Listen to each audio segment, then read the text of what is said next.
President Trump's executive orders go into effect from the southern border to DEI positions. As many as 1,500 troops are expected to be deployed to the southern border as the Trump administration suspends refugee flights to the U.S. until further notice. Another executive order is placing all federal diversity staff at every agency on forced administrative leave.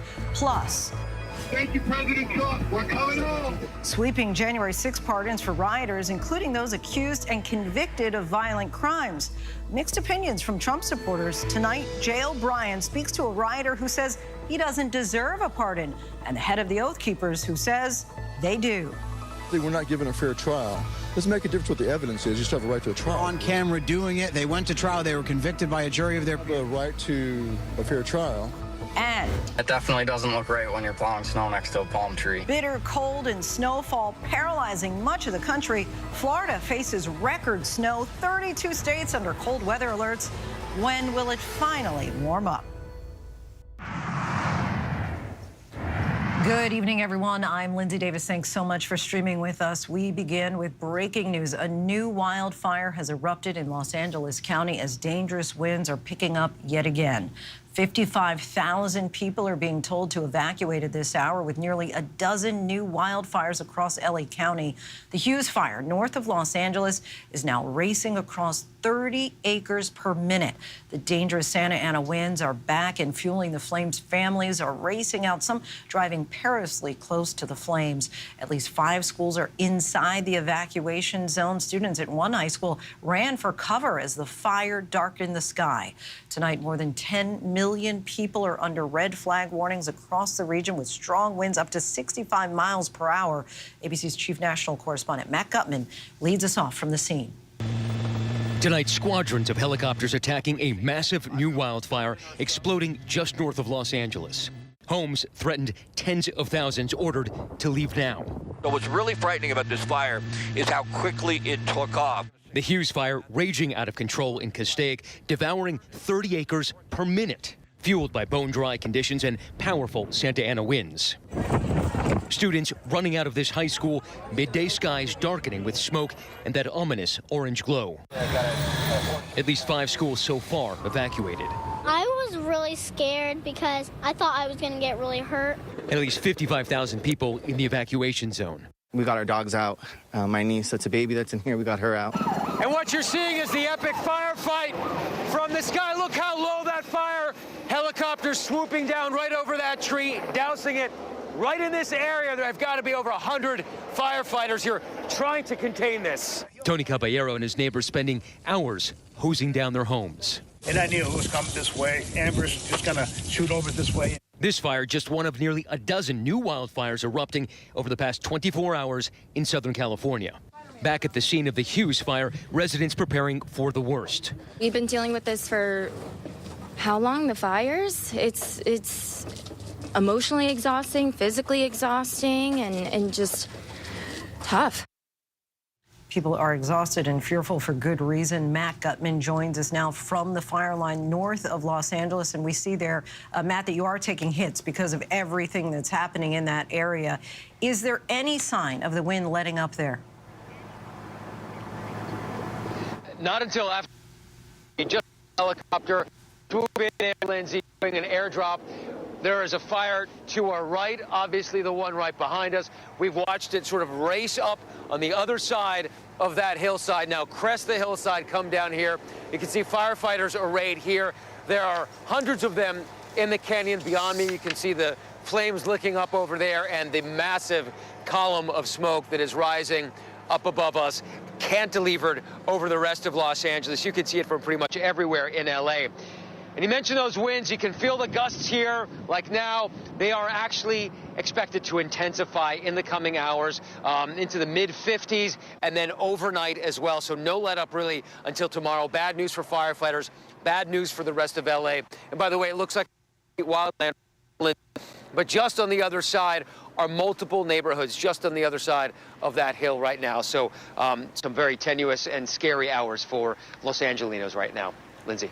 Of course, so much desperation. Matt, please stay safe, and thanks so much for your reporting once again. President Trump is moving quickly and aggressively on immigration after declaring it a national emergency. Tonight, U.S. officials say between 1,000 and 1,500 troops will go to the border, doubling the number of troops that are already there. The troops will act to support the Border Patrol and will likely have few interactions with migrants. The border is now quieter than it has been in years, with the lowest daily average of arrivals in more than 4 years. ABC's Matt Rivers is on the border with reaction, and we're talking with an immigration lawyer. But first, let's get to ABC's chief White House correspondent, Mary Bruce. Tonight, up to 1,500 troops, a mix of active duty Army and Marines, heading to the southern border after the president declared a national emergency. And I will send troops to the southern border to repel the disastrous invasion of our country. The troops given 24 hours to deploy, military police units, combat engineers, and intelligence specialists to aid with detection and monitoring, according to the Pentagon.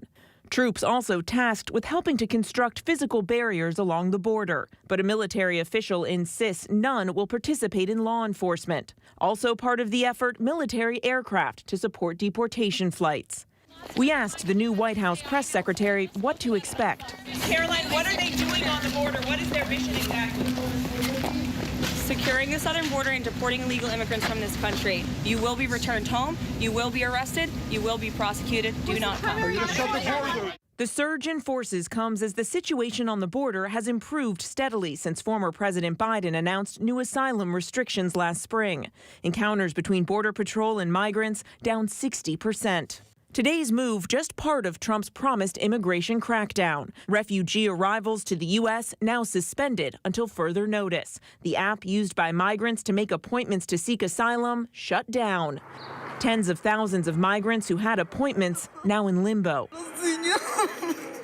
Trump also declaring an end to birthright citizenship, even though it's protected by the 14th Amendment. 22 states and 2 cities have now filed lawsuits to block the move, estimating that some 150,000 children could be impacted each year.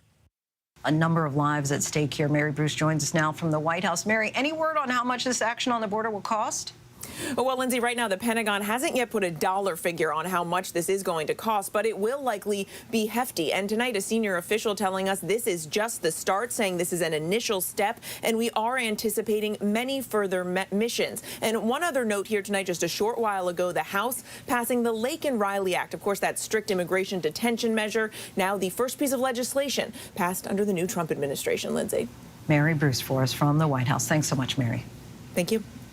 Want to bring in Matt Rivers now, who joins us from the border near San Diego. Matt, what's the reaction there to the news that more troops are being sent to the border? Well, just like any other thing related to immigration, Lindsay, there's going to be people who are in favor of it, people who are not. Those in favor of it say this is a strong show of force. It's a deterrence to future migration. Those against it say militarizing the border is not the solution against unarmed migrants and will only serve to push them into hands of the cartels. What I will say is what the troops will be doing down here remains kind of an open question, because there are not a lot of migrants crossing on a daily basis. As we mentioned, the lowest numbers we've seen in 4 years. And I know that you've been talking with some of those asylum seekers who have now had their hearings canceled. Let's take a listen to part of a conversation you had with someone you spoke with yesterday. After President Trump announced that he's canceling the program, what went through your mind? What did you think? I lost my hope. I feel depressed, really, and I don't know what should I do. What else are you hearing from people? Yeah, I mean, Lindsay, his story was extraordinary. He is a political was politically persecuted in Iran. He fled Tehran about 5 weeks ago. He came here hoping to be able to get into the United States. He has a legitimate case for asylum, but right now there is no way to apply for asylum in the United States. His story, while more dramatic than most, is being repeated time after time after time in Mexico. Hundreds of thousands of migrants, Lindsay, now stuck with no idea what they're going to do next. All right, of course, you'll keep following this story for us. Matt Rivers, our thanks to you. Now we want to get some insight from immigration rights attorney Lee Gallant. He's the deputy director of the ACLU's Immigrants' Rights Project. Thank you so much for joining us, Mr. Gallant. So when we had talked back in November, you said if Donald Trump tries to use the Alien Enemies Act to carry out his immigration policies, that he could easily run afoul of the law. Now that he is beginning to put his policies in place, what do you think about this legally? Yeah, there are a number of policies we think are illegal and have already started to sue on them. One is birthright citizenship. The 14th Amendment says very clearly, if you're born on U.S. soil, it doesn't matter who your parents are, you're a citizen. The Supreme Court said that a long time ago, and Congress has passed an act. Donald Trump's removal of birthright citizenship is just flying in the face of a century of consistent law and in the values of America. We filed another lawsuit on a policy we think is illegal, where he's now going to be able to pick up anybody in the country, anywhere in the country, not just the border, and remove you immediately based on a supervisor's signature if you cannot prove that you've been here longer than 2 years. So that means everyone's going to have to be carrying around papers, utility bills, whatever, if they even want a hearing. What we're saying is people can still be removed if they're here illegally and don't have a right to stay, but they need to have a hearing. You mentioned the 14th Amendment. Right. Specifically, Trump's executive order on birthright citizenship declares that babies born to temporary residents, not just those in the country illegally, must be denied citizenship. Explain why that wording is so important. Well, because we think that the 14th Amendment says if you're born here, regardless of the status of your parents, so whether your parents are undocumented, here permanently, here temporarily, or as citizens, we think, and the Supreme Court has said more importantly, that you're a citizen. I think one of the things that's going to come out is probably people figuring out how many great Americans were born to parents who were here temporarily or illegally. And so it's not just a constitutional issue, I think it's a value issue for the United States. Just today, the Department of Justice released a memo saying that they will investigate state and local authorities who fail to comply with federal immigration commands. At the same time, the Las Vegas Police Department said that they're going to join officials in other so-called sanctuary cities in not enforcing immigration violations. Right. How does that apply with the law? Yeah, so I think the states will have very, very strong arguments that they don't need to cooperate. They can't obstruct, but they don't need to cooperate and help. So they'll have very strong legal arguments, but they also have very strong policy arguments. And one of the things that we hear from police all the time is, look, we can't put our force out there spending time to try and find immigration violations when we're looking to solve murders and robberies and rapes. And now we know that the administration has already shut down the CBP One app and also canceled people who were expecting to have these asylum hearings before entering the United States. President Trump has said he's reinstating his stay in Mexico policy in his first term. How might that impact what we're seeing happening on the border? Yeah, so basically, he has shut down the asylum process in the United States. You know, we said, and you and I have talked about this, we said after World War II that we would never send people back to danger without at least screening them. There is no asylum at the U.S. border now, no matter how much danger you're in, whether you're in for religious persecution, being threatened for religious persecution, political speech persecution, you're in grave danger. Immigration rights attorney Lee Gallant, we thank you so much for your time and insight. Appreciate Thanks for having me back. Late Tuesday, President Trump issued an executive order ending diversity, equity, and inclusion programs in the federal government. And he's also called on all agencies to combat what he says are illegal private sector DEI preferences. Our senior political correspondent Rachel Scott joins us now from Capitol Hill with the latest. Hey, Rachel. Hey, Lindsay. Yeah, this was a day one executive order by President Donald Trump. He signed it just hours after being sworn into office, and it was a campaign promise. He campaigned on this very thing to eliminate what he calls DEI across the federal government. So what does this mean? It means that those programs, those initiatives, well, they were instructed that their staff are now on paid leave. Ultimately, they will be laid off. This move also is a sweeping dismantling of federal government's diversity and inclusion programs across the board. This can touch everything from anti-bias training to funding for minority farmers and homeowners as well. Again, this is something that President Donald Trump campaigned on. The White House saying tonight he delivered. Rachel Scott for us from the Hill. Thanks so much, Rachel. We're joined now by DEI labor attorney Jason Schwartz. Mr. Schwartz, thanks so much for joining us. First, just want to ask your initial reaction to the scope of the executive order and the employees placed on leave. Sure. So nice to be with you. The scope of this order is huge. Really dramatic change, not only for government contractors, but for all private sector corporations. And Trump notably revoked the executive order signed by LBJ back in 1965, which prohibited discriminatory practices in employment decisions for federal contractors. What sort of immediate impact could we start to see? So the president, as you said, revoked the 1965 executive order from President Johnson and has flipped the requirements so that government contractors now have to agree not to engage in any sort of DEI program that has a preference based on race or gender. So not only do they get rid of their affirmative action programs, but they have to agree not to engage in certain DEI practices.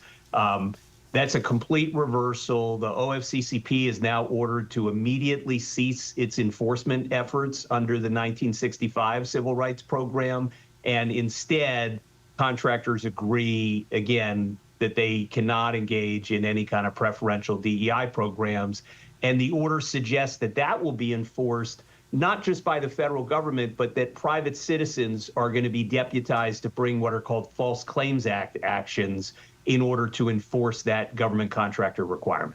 Now, the White House said that the executive order demands departments and agencies take strong action to end DEI policies in the private sector as well, and that the Attorney General should also encourage the end of DEI in the private sector. What could those actions look like?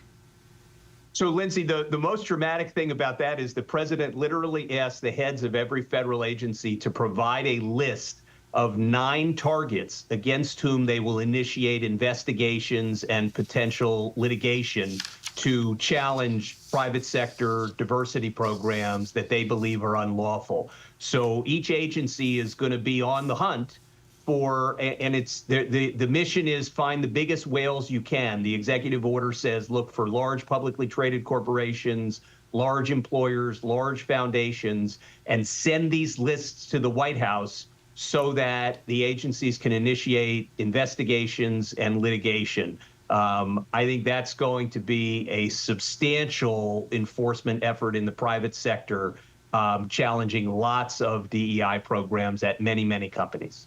Leading up to Trump's second term, we saw a number of large corporations begin to roll back their DEI policies. Do you think that more companies will continue to follow suit? Very much so. No one wants to be on this list of 9 companies. So I think part of the intended effect of this order is not only to find big companies to make an example of, but to scare everybody else into rolling back their programs. Okay. All right. Well, we thank you so much, Mr. Schwartz. Really appreciate your insight. And this just in, sources tell ABC that employees across the federal government today received memos asking them to report any possible DEI programs. And now let's head to the east, where millions are still digging out from that once-in-a-lifetime winter storm across the Gulf and deep south. Historic snow crippling roads and blanketing parts of Florida with more than 9 inches. Millions face more possible record lows again tomorrow. Temperatures, in fact, will be so cold, snow can't even melt. Our Lee Goldberg is tracking the dangerous deep freeze for us. ABC's Trevor Ault begins our team coverage in Tallahassee, Florida tonight. Tonight, record-breaking Gulf Coast snow and ice from a once-in-a-lifetime storm paralyzing the region, turning parts of the deep south into a frozen tundra. South of Atlanta, authorities finally reopening this stretch of I-75 this morning after a tractor-trailer caught fire Tuesday night. How long have you been stuck in this traffic? Probably 15 hours. 15 hours? So you had to spend the night in your vehicle? Yes, sir. And overnight north of Atlanta, icy chaos, drivers helplessly sliding and crashing. And in Louisiana, authorities shutting down more than 100 miles of the crucial Interstate 10 in both directions from Baton Rouge all the way to the Texas state line. All-time snowfall record shattered from New Orleans, where they got at least 8 inches of snow, to the Pensacola area, where they got nearly 9. Have to imagine they don't even have salt trucks there in Pensacola. Trevor Ault joins us now. Trevor, it sounds like the threat of dangerous driving conditions still far from over. Certainly not, Lindsay. And as you might imagine, we are not seeing a lot of snow plows that are making their way through here. Officials are now warning that all this snow could freeze overnight. And then as temperatures rise during the day, some of it melts. Then it freezes overnight again. We could be looking at a cycle of dangerous and potentially deadly driving conditions that could last for the next several days, Lindsay. All right. People urged to stay home if they can. Trevor, our thanks to you. And let's bring in meteorologist Lee Goldberg of our partner station in New York, WABC. Lee, I know you're tracking that dangerous Arctic air. You've been telling us it was coming, but somehow I was still shocked when I went out into that frigid air today. I'm sure. No, I mean, when you walk in, it cuts right through you, and it's far-reaching, goes, of course, right down to the Gulf Coast, where we've had our record snows, and the snow just isn't going anywhere. Normally, in a typical southern snow, a day or two later, there's no sign of it. Well, with this type of cold, it sticks around. Extreme cold warnings from Mobile to Pensacola to Tallahassee. Remember, Pensacola had a record snowfall, all-time snowfall, nearly 9 inches. And the cold weather advisories, yes, beep if it's cold. The New Orleans all the way up to Norfolk, you have the cold weather advisories. So in terms of the wind chills, by tomorrow morning, it's teens and 20s right down to the Gulf Coast, even sub-zero readings from Minneapolis all the way to Maine. Now, there is some moderation, but it's not like it's a typical January thaw where temperatures are spiking. It's very, very gradual. So it'll ease through later in the week, a little bit more bearable, and then by the weekend, more seasonable levels. In fact, Houston could go from snow yesterday to 60s and thunderstorms over the weekend. And then there's the red flag conditions returning to Southern California, fueling that new Hughes fire. The red flag warning goes at least through tomorrow. The worst winds are into tomorrow morning. Some gusts over 60 miles an hour in the mountains with very low humidities. Lindsay, we are looking to the weekend starting Saturday, maybe a multi-day rain event, hopefully light so that we don't have downpours over the burn scars. But there is some beneficial rain coming, but it's going to be a rough 24 hours ahead with more critical fire danger. Lindsay? Such extremes on both coasts. Lee Goldberg, our thanks to you as always. One student was killed and another injured in a shooting at a Tennessee high school today. Heavily armed officers rushed into Antioch High School near Nashville, where police say a 17-year-old student shot the two before taking his own life. Now there are harrowing images from inside the school as well. Our Alex Perez is on the scene. Tonight, this is the terrifying moment inside a Nashville area high school cafeteria, seen in a video posted on Citizen app, when police say 17-year-old student Solomon Henderson opened fire with a pistol, killing 16-year-old Jocelyn Escalante. They entered into the cafeteria, firing multiple rounds in the cafeteria, striking her, and then before pulling the weapon on himself. Another male student was grazed by a bullet. Just after 11 a.m., SWAT teams are swarming Antioch High School with nearly 2,000 students inside. All of a sudden, we was hearing, oh, it's a shooting. And then everybody was just panicking. And frantic students barricading themselves in classrooms. We had tables, desks, chairs. We had the method where you put a chair inside the door where you lock it down. Family and friends flooded with texts from students inside. He was sitting at a table right next to the shooter, and when the shooter brought out his gun, he would start waving it at the students before he shot the two students. Outside, a massive crowd of parents desperate to reunite with their children. My son is not going here no more. No, this is devastating, and they won't even let me go get him. Frantic. I mean, just chaos. Chaos, complete chaos. And Lindsay, police are now combing through the shooter's online activity, looking for a motive and also working to determine if he may have been motivated by other shootings or extremists. Lindsay? Alex Perez, our thanks to you. Elon Musk has been at President Trump's side for months, but tonight Musk is speaking out against the $500 billion artificial intelligence project plan, which the president announced just 24 hours ago. Here's our Jonathan Carl. Elon Musk is already a fixture in the Trump White House. He was actually spotted inside the West Wing even before President Trump got there on day one. But now Musk is publicly attacking the big initiative Trump just announced with great fanfare. A $500 billion AI project with tech CEOs.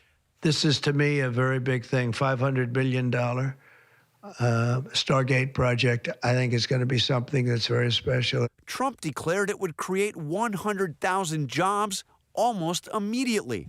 But hours later, Musk dismissed the whole thing, saying the tech investors Trump stood with don't actually have the money. And he reposted another takedown that called the announcement, quote, ridiculous, and that, quote, no one should take it seriously. Sam Altman, the artificial intelligence pioneer who made the announcement with Trump, has clashed with Musk before. Tonight, firing back with a message for Musk saying, "I realize what is great for the country isn't always what is optimal for your companies.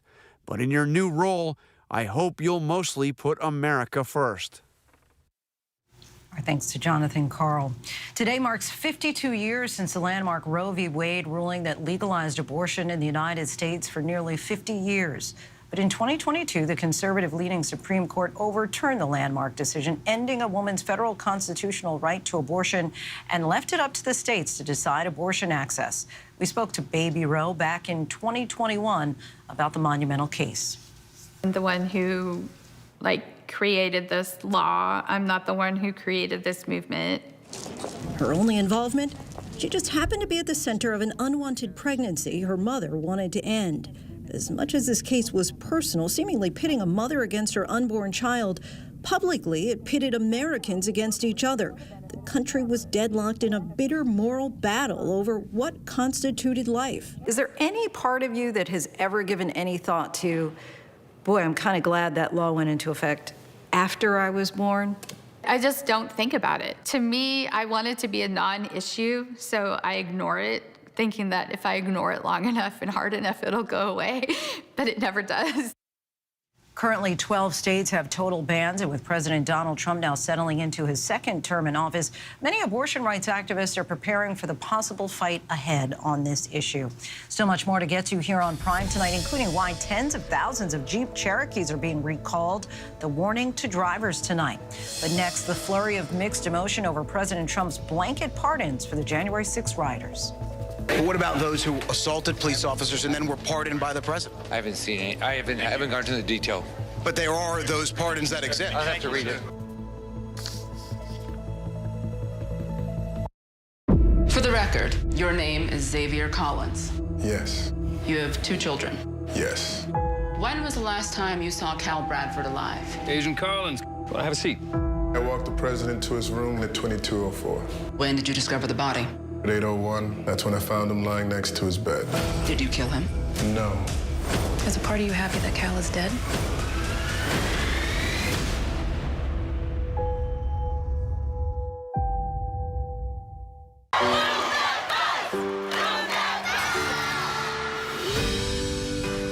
This family is suffocated. We are all here to help them. We're gonna make this happen. We have 96 hours to build a house. Come on, guys, it's moving day. Let's go. It can't be real. This was more than just Extreme Home Makeover. This was Extreme Life Makeover. Extreme Makeover Home Edition, Thursday on ABC and stream on Hulu. Your inner circle's been compromised. Either you can't see that or you don't want to. Who you think they talk about? Watch yourself. You're not Steve Rogers. You're right. I'm not. Who you think they talk about? Talk about us. Stand by for proof of death. You want me? Come and get me. Captain America, Brave New World. Get tickets now. Friday night, the 2020 true crime. Sex, money, and murder, it has it all. They were living the high life, but it was all about to come crashing down. It was a house of cards that was crumbling fast. Everybody thought car bombing has to be a mob hit. Now, Friday night. We're going to reenact the bombing to see how it could have been done. 2, 1. Inside a murder mystery as it unravels. 2020, all new Friday night on ABC. All we want is to find our way home. I'll get you home. Got a crew of murderous bounty hunters. He's coming after us. We have to move fast. We have no idea who he is. You can trust me. You're a Jedi, right? Of course. What just happened? Watch this. Skeleton Crew. New episodes Tuesdays, only on Disney+. I only have one rule. Stay out of the basement. What do you got in the basement? I can't talk about it quite yet. There's something down there that will destroy the world. We're talking about a monster, a real monster.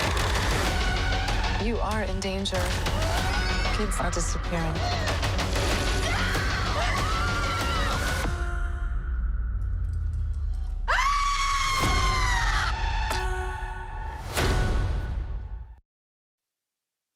Welcome back, everyone.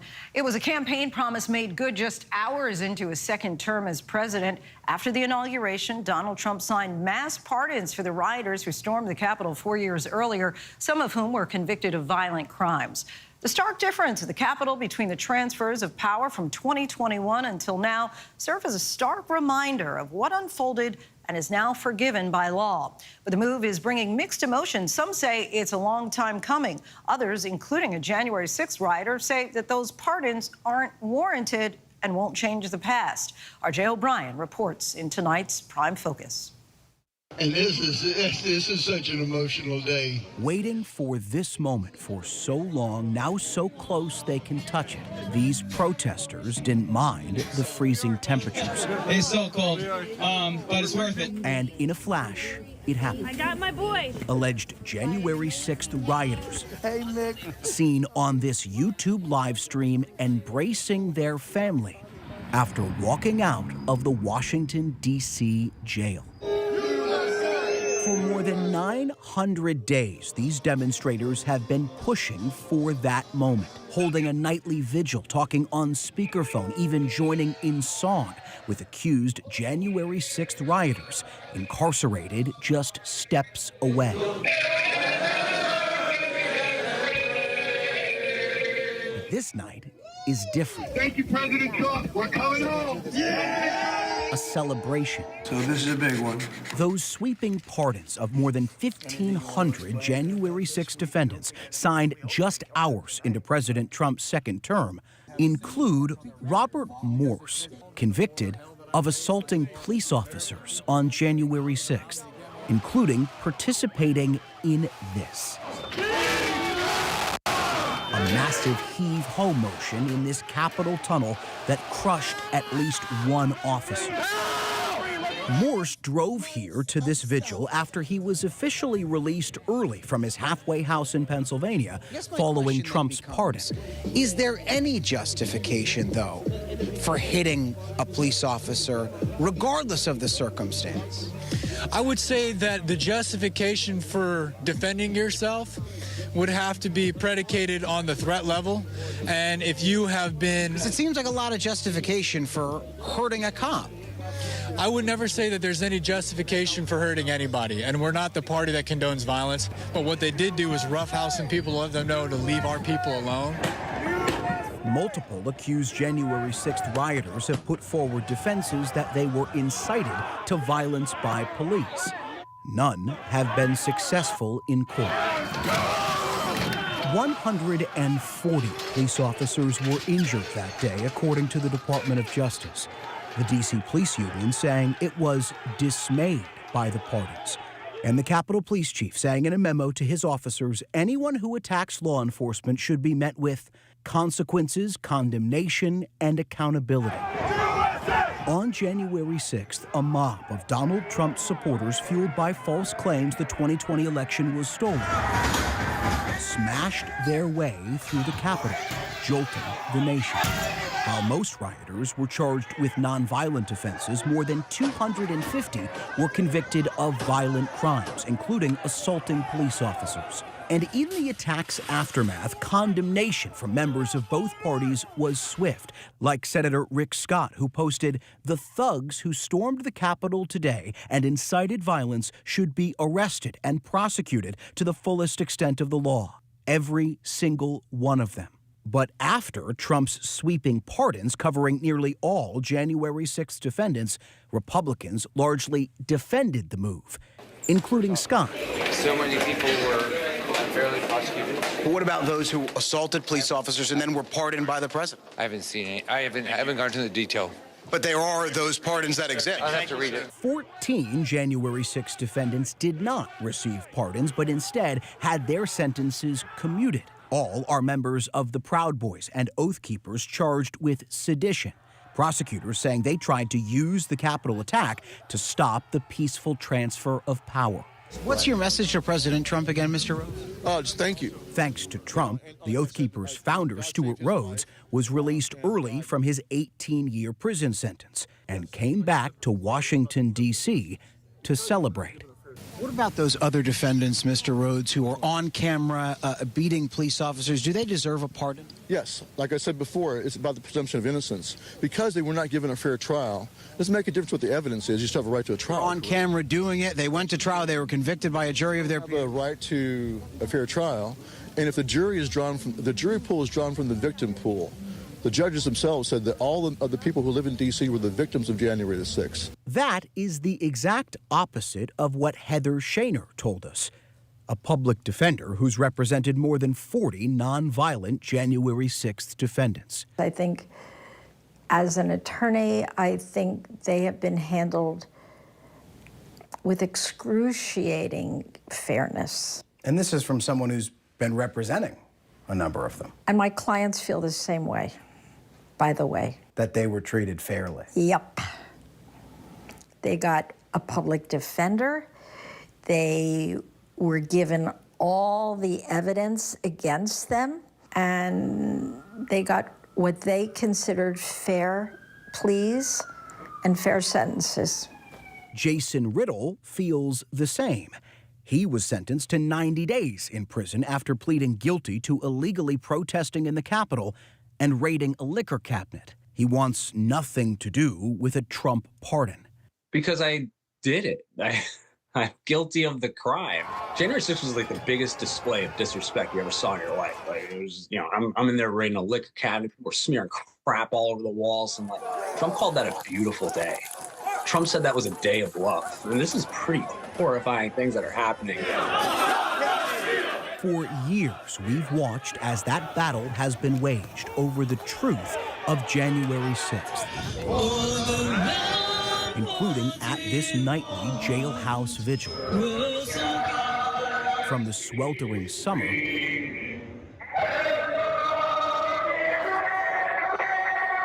to snow-swept January. And even as these demonstrators get their wish, they tell us this campaign to rebrand an attack on the peaceful transfer of power itself is far from over.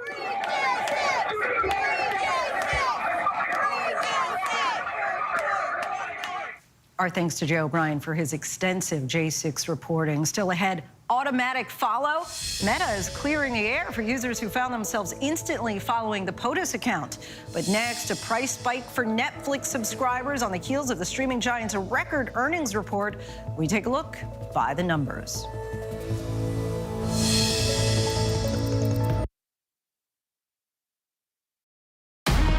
Your inner circle's been compromised. Either you can't see that or you don't want to. Who you think they talk about? Watch yourself. You're not Steve Rogers. You're right. I'm not. Who you think they talk about us? Stand by for proof of death. You want me? Come and get me! Captain America, Brave New World. Get tickets now. The news never stops. From Tampa, we are here tonight as Hurricane Milton has just made landfall. The surge just keeps coming up. Right on the border between Ukraine and Russia. We're in artillery position about 2 miles away from Gaza. And ABC News Live is right there everywhere. We're not far from where this rally took place, so just stick with us here. Traveling with the president to the U.S.-Mexico border. Here in London today, off the coast of Gaza. Downtown Tel Aviv, rockets or missiles coming in. From the most devastating disaster in Hawaii. Some areas are still smoldering. Wherever the story. From the front lines, The ruins of Rafah. from the FBI, Reporting from Capitol Hill. In western Portugal. Outside of Mexico City. in Iceland. Let's go. Here in France. The eclipse across America. Just stunning. Unbelievable. Streaming live to you. Wherever the story is. Wherever the story is, We're going to take you there. you're streaming. ABC News Live. ABC News Live. You're streaming ABC News Live. ABC News Live. Streaming free everywhere because the news never stops. For the record, your name is Xavier Collins. Yes. You have 2 children. Yes. When was the last time you saw Cal Bradford alive? Agent Collins, well, have a seat. I walked the president to his room at 22:04. When did you discover the body? At 8:01, that's when I found him lying next to his bed. Did you kill him? No. Is a part of you happy that Cal is dead?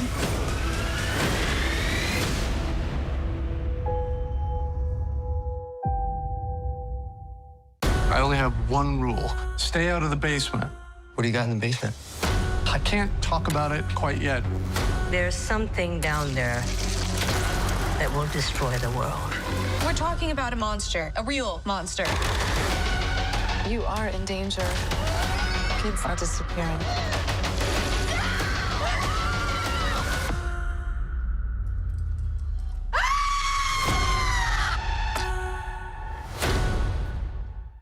All we want is to find our way home. I'll get you home. But a crew of murderous bounty hunters is coming after us. We have to move fast. We have no idea who he is. You can trust me. You're a Jedi, right? Of course. What just happened? Watch this. Skeleton Crew. New episodes Tuesdays, only on Disney+. The news never stops. We are here in Israel, a nation at war. Hurricane Helene screaming across the state. And that's why ABC News Live never stops. Taking you to the center of the story. As news breaks live. ABC News Live is there for you all morning live. Right there. As events unfold across the day, breaking down the day's top stories. ABC News Live Prime going there, wherever the story is. And ABC News Live lighting up the weekend. ABC News Live. Because the news never stops. Reporting from the Washington, D.C. jail as January 6th prisoners are being released. I'm Jay O'Brien. Wherever the story is, we'll take you there. You're streaming ABC News Live. Welcome back, everyone. Netflix has announced plans to raise subscription prices. The rate hike comes on the heels of the streaming giant's record earnings report. Here's a look at how much it will cost you by the numbers. A monthly subscription without ads will now cost $17.99. That's a $1.50 increase. With ads, it'll be $7.99, $1 more than before. Netflix shares soared 12% after the rate increase was announced this morning. The company saw its largest gains ever in the last quarter of 2024. Topping 300 million total subscribers for the first time and raking in a record $10 billion with 16% revenue growth. Netflix's end-of-year success drew on fan favorites like a second season of Squid Games, the holiday movie Carry On, and a live boxing match between influencer Jake Paul and former heavyweight champion Mike Tyson. And for those fans, Netflix is announcing a new Netflix dining experience in Las Vegas.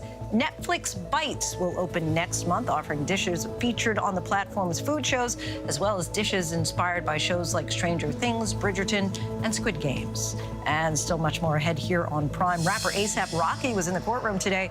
We'll take a look at the case against him and why he's turning down a plea deal.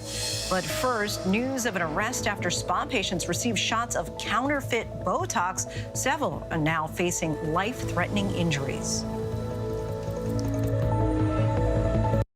The news never stops. From Tampa, we are here tonight as Hurricane Milton has just made landfall. The surge just keeps coming up. Right on the border between Ukraine and Russia. We're in artillery position about 2 miles away from Gaza. And ABC News Live is right there everywhere. We're not far from where this rally took place, so just stick with us here. Traveling with the president to the U.S.-Mexico border. Here in London today, off the coast of Gaza. Downtown Tel Aviv, rockets or missiles coming in. From the most devastating disaster in Hawaii. Some areas are still smoldering. Wherever the story. From the front lines, the ruins of Rafah. From the FBI. Reporting from Capitol Hill. In western Portugal. Outside of Mexico City. In Iceland.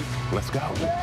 Here in France. The eclipse across America. Just stunning. Unbelievable. Streaming live to you. Wherever the story is. Wherever the story is. We're going to take you there. You're streaming. ABC News Live. ABC News Live. You're streaming ABC News Live. ABC News Live. Streaming free everywhere because the news never stops. Freeze Morgan Guillory Major Crimes. Where did you get this? Check out at the dollar store. You hired me because I noticed things that you miss. Let's solve this case. Bingo. Our killer's name is Dubois. Did you just Google who's the killer on your phone, Morgan?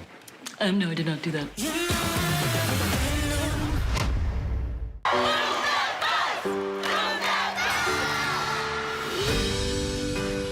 This family is suffocated. We are all here to help them. We're going to make this happen. We have 96 hours to build a house. Come on, guys, it's moving day. Let's go. It can't be real. this was more than just extreme home makeover. This was extreme life makeover. Extreme Makeover Home Edition, Thursday on ABC and stream on Hulu. Friday night, the 2020 true crime. Sex, money, and murder, it has it all. They were living the high life, but it was all about to come crashing down. It was a house of cards that was crumbling fast. Everybody thought car bombing has to be a mob hit. Now, Friday night. We're going to reenact the bombing to see how it could have been done. 2, 1. Inside a murder mystery as it unravels. 2020, all new Friday night on ABC. Your inner circle's been compromised.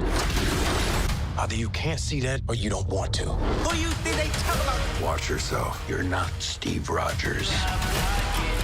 You're right. I'm not. Who you think they talk about? Talk about us. Stand by for proof of death. You want me? Come and get me! Captain America, Brave New World. Get tickets now. Thousands of Jeep Cherokees recalled over concerns of losing drive power. A win for Prince Harry in his tabloid fight, and a mix of funk, rock, and beyond with this year's inductees into the Songwriters Hall of Fame. These stories and much more in tonight's Rundown.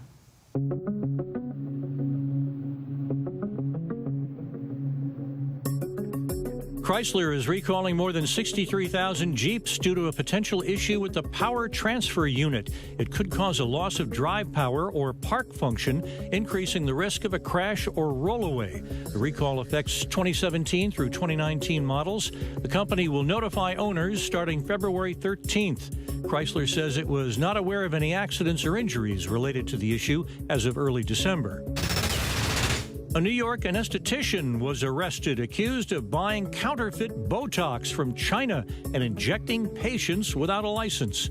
Federal prosecutors say Joey Luther knowingly imported fake Botox, not approved by the FDA, to his medical spa in Manhattan and continued to inject patients with it even after learning several patients became ill, with some suffering life-threatening injuries. It's unclear if Luther has an attorney. Prince Harry has settled his lawsuit against News Group newspapers, the Rupert Murdoch-owned company behind The Sun. The company issued a full and unequivocal apology for its actions, admitting to serious invasions of Harry's privacy between 1996 and 2011, including unlawful activities by private investigators, and for the impact their actions had on him during his younger years, while also covering his mother, Princess Diana's private life. The company said it would pay a substantial amount of damages. After the settlement was announced, Harry's lawyers called for a police investigation. Drivers looking to fill up may notice gas prices are on the rise nationwide. The price hike is blamed on oil prices and the frigid weather. According to AAA, the price of crude oil jumped to $80 a barrel last week. That helped push gas prices higher in 45 states. Some areas of the country saw a 25-cent jump in the last week. So far, though, nationwide, prices are only up by an average of 7 cents to $3.13.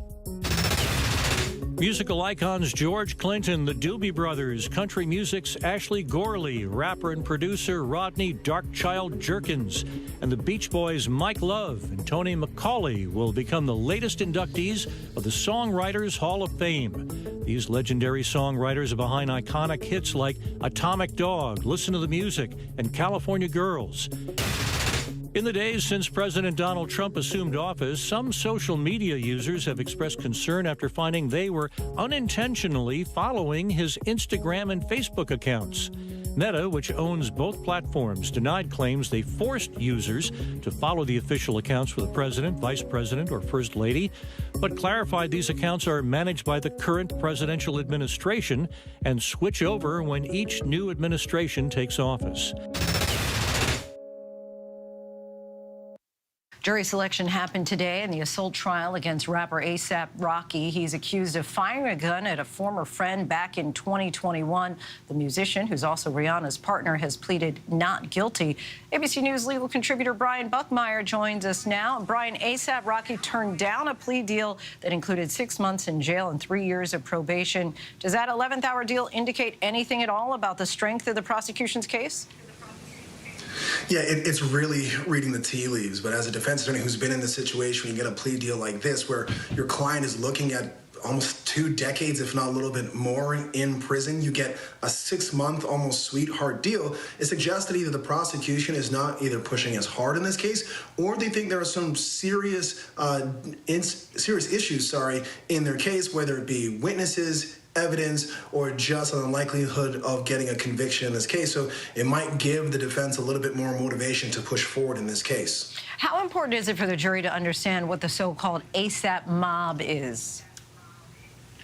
Yeah, was it always strive and prosper? I think it's important, and we're seeing a lot of arguments as to the diversity within the jury, and I think it lends itself to that worry, because you see many groups of hip-hop artists or rappers that have these kind of conglomerates. If you look at Georgia with YSL, where there's criminal implications to that, ASAP Rocky and the defense attorneys here want to try to separate themselves from that and be able to show that this is truly a hip-hop conglomerate based out of Harlem, New York, that's about music and art and not about criminality, and not have that kind of bleed into the allegations in this case. And what evidence is the defense arguing will help him beat the charges? The defense, ironically, actually has a lot of evidence here, more than I think you see in a lot of typical gun cases. While there is video of an individual who the prosecution believes to be A$AP Rocky holding a firearm, the defense makes a very strong argument that in that video there's no muzzle fire, suggesting that gun wasn't discharged. They're arguing that A$AP Rocky has a history of actually carrying a fake gun with him as a form of protection, and if that's a fake gun that never discharged, then there's no assault. Also, that at the scene after this alleged shooting, law enforcement was there, and in trying to recover any evidence of a shooting, they found no shell casing. But the alleged victims, some days or hours later, found the shell casing that law enforcement couldn't find, and even the injuries of the strike of the bullet to the knuckles or the fragments hitting it doesn't really coincide with a lot of gun injuries that people would believe occur at a close proximity shooting. And so there's a lot of reasonable doubt already baked in that I think the defense is going to harp on in this trial. All right, Brian Buckmeyer, always great to have you on the show. Thanks so much. It is time tonight for the latest in our Streamlined series, where we take you behind some of the biggest films, shows, and TV series hitting screens worldwide. Daily Show alum Roy Wood Jr. is bringing his unique blend of social commentary and humor to Hulu's stand-up comedy brand Hularious with his new special, Roy Wood Jr. Lonely Flowers. In his new special, he pokes fun at everything from protests to politics to the frustrations of self-checkout lines. Let's take a look. Retail changed. They locked up everything, and then they mad at us because we need the key. Only time you see an employee at the grocery store is when you do self-checkout wrong. Well, what you done to the machine? Joining us now is Roy Wood Jr. Thank you so much for being here. I, too, do not like self-checkout lines. I was at a grocery store, I won't even name it, the other day. It did not have anyone available to check you out. You had to use the self-checkout. I don't like it. And then if you get like Sudafed or something, you got to get approval and, you know, got to wait. That's why, like, whenever they frame like shoplifting in America and it's just people running out the store, I'm like, those aren't shit. That's just customers who was tired. That's right. People fed up. It didn't want to have to scan themselves. All right, so before we get to your comedy special, I want to talk to you. So recently you go to a fire station just hoping to snag a T-shirt. You end up going on a ride-along. Yeah. How did that happen? So I was out in California, you know, kind of during the height of the fires. I have to give a shout out to Station 16, the fire factory in Compton, South Central Watts. And I went down there to try and just get an understanding of what coverage was like in the rest of the city for the fire departments that are now understaffed because there's so many people up in the hills. And I want to make a donation, get a shirt. Alarm goes off. And they go, hey, you're going to get on the truck. We're going on a run. And we're going and we're putting out dumpster fires and just little stuff is popping up because we forget with all the wildfires that are happening out there, there's still regular emergencies. So your stand-up special, Lonely Flowers, it really kind of takes a different approach from your 3 prior specials that you had. And this one really looks at post-pandemic world. Disconnection, isolation, depression, a little bit of sadness. Why did you decide to go in this direction? Because, I mean, I've done enough comedy talking about what's happening in the world, and I thought it'd be interesting to talk about what's happening to us, what has happened to us as a result of that. I don't think it's a coincidence, and I say this being silly, but I don't think it's a coincidence that when you go to a store, the employees cuss you out first. That wasn't, you used to be rude, then they're rude back. That used to be the dance. Now it's changed the order. So there's something that has snapped within us. And I just thought it'd be fun to just look at society from the place of where we have connections, where we lack connection, and how do we create new connections? How do you make friends? Like, what do you do? Like, it was easy to make friends when you was 20 because it's just, these are other broke people. But when you're 40 and you're trying to find new connections, you have to be more intentional about it, because I think that there is a convenience to solitude that technology has created that I do not think is necessarily healthy for us. Agreed. In the long run. Good for you to shine the light on that and kind of keep it light at the same time. Yeah. But now you're friends with all the celebrities, right? And you just test their knowledge on the current events. That's pretty much the premise of the show. Have I got news for you? I wouldn't say I'm friends with these celebrities. We start as friends at the beginning of the program, and then we see where it goes. Yes. But yeah, okay. Have I got news for you? It's based on a British panel show that's been around for 30 years, and it's myself, Amber Ruffin, Michael Ian Black, and we just talk about the news that was of the week in a quiz show format. That's all it is. You ain't got to know nothing about the news. We're not here to solve the problem. We're not here to get to the bottom of it and whose fault it is. It's just, do you know what did Trump sign this week? Yes or no? Right. Not good. Okay. Right. All right. Next thing. So it's an opportunity. A lot of answers for that. Right. And we bring in people from the right and the left, and we just have an opportunity to hopefully, going back to the loneliness thing, to create a sense of dialogue and connection where we're not just yelling at other people and just yelling at each other. Thank you so much. I want to let our viewers know Roy Wood Jr. Lonely Flowers is now streaming on Hulu, and season 2 of Have I Got News for You premieres February 15th at 9 p.m. on CNN. And that is our show for this hour. I'm Linsey Davis. Be sure to stay tuned to ABC News Live for more context and analysis of the day's top stories. Thanks so much for streaming with us.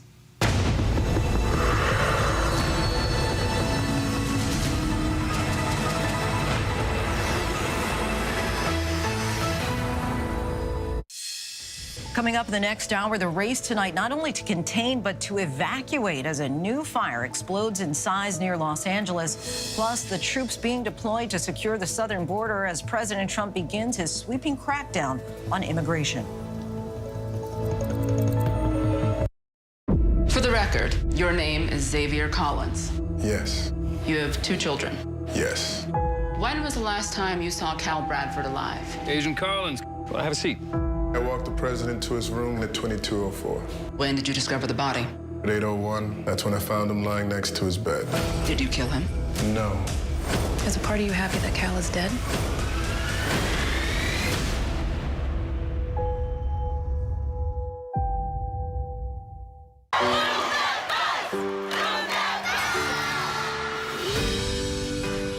This family is suffocated. We are all here to help them. We're gonna make this happen.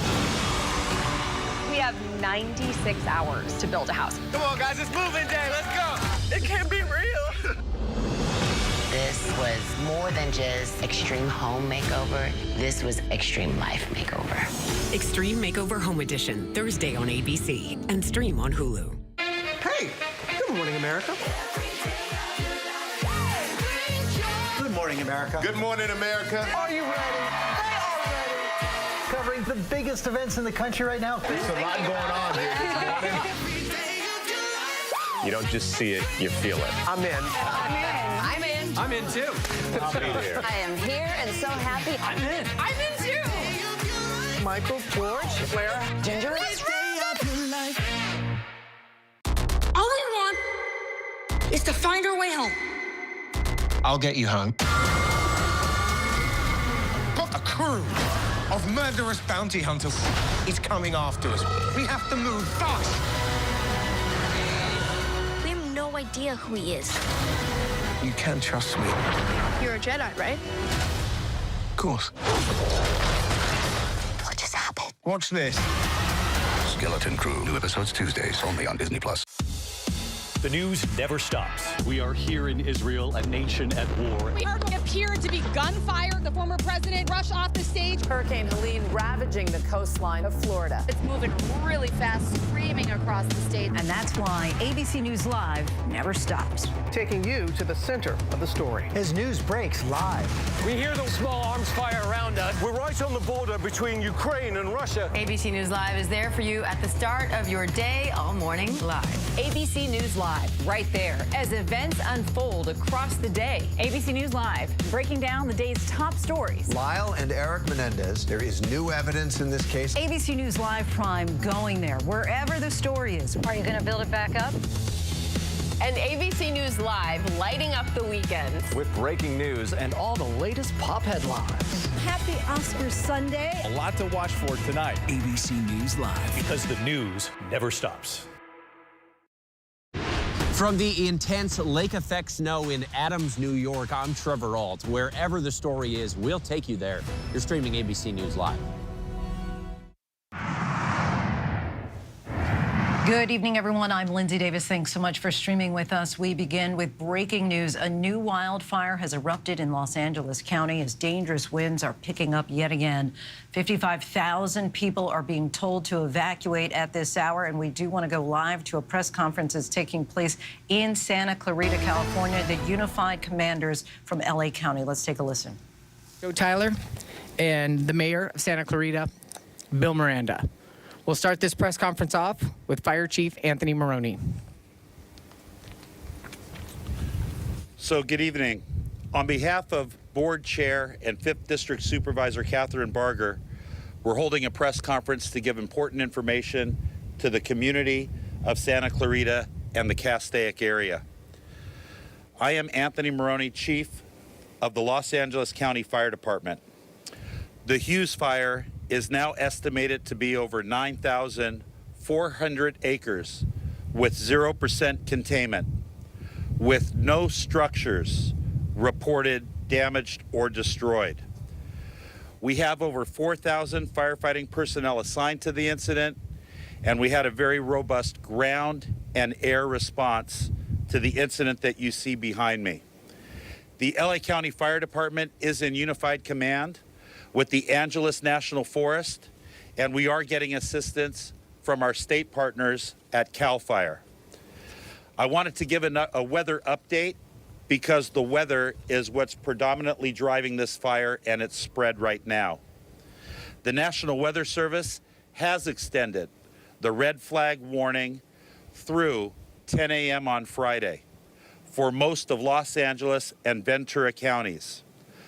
Light to moderate Santa Ana winds will continue tonight and into Thursday.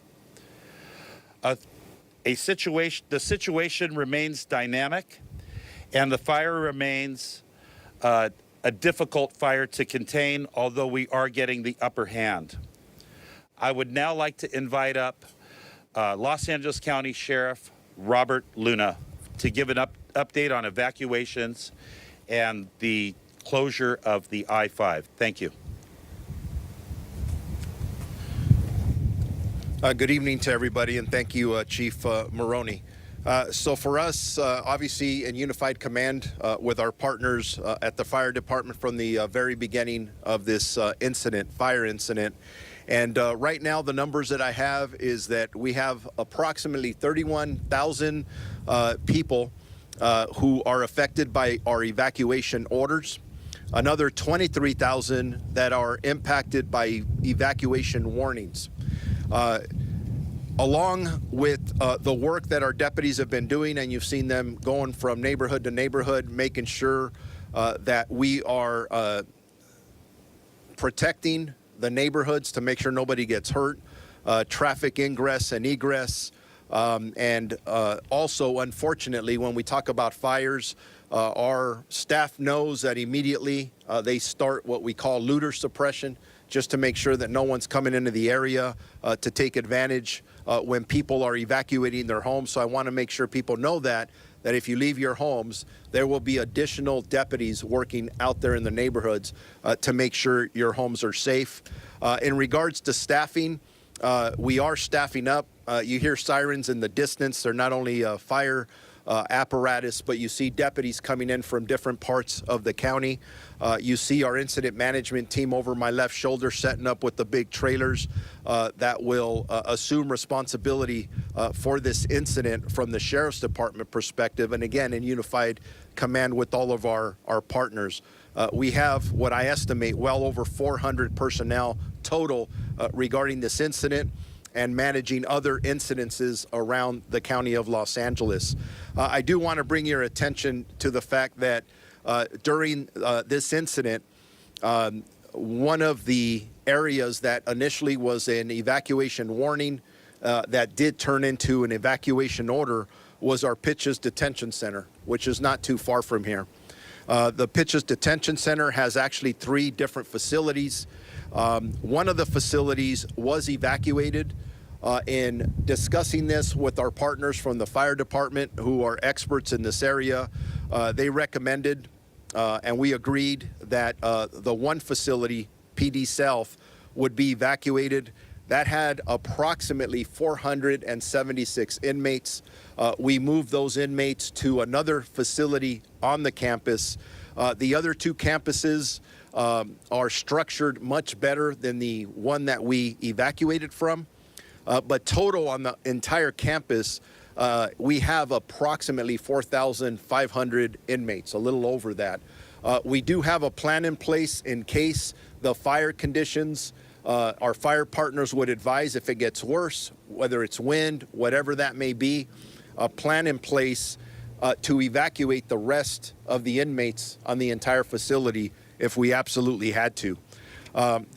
Other than that, it's a newer incident and it's evolving. It's going to change. We're ready for just about anything, which, by the way, includes being prepared for any other incident that would break, God forbid, anywhere in the county of Los Angeles.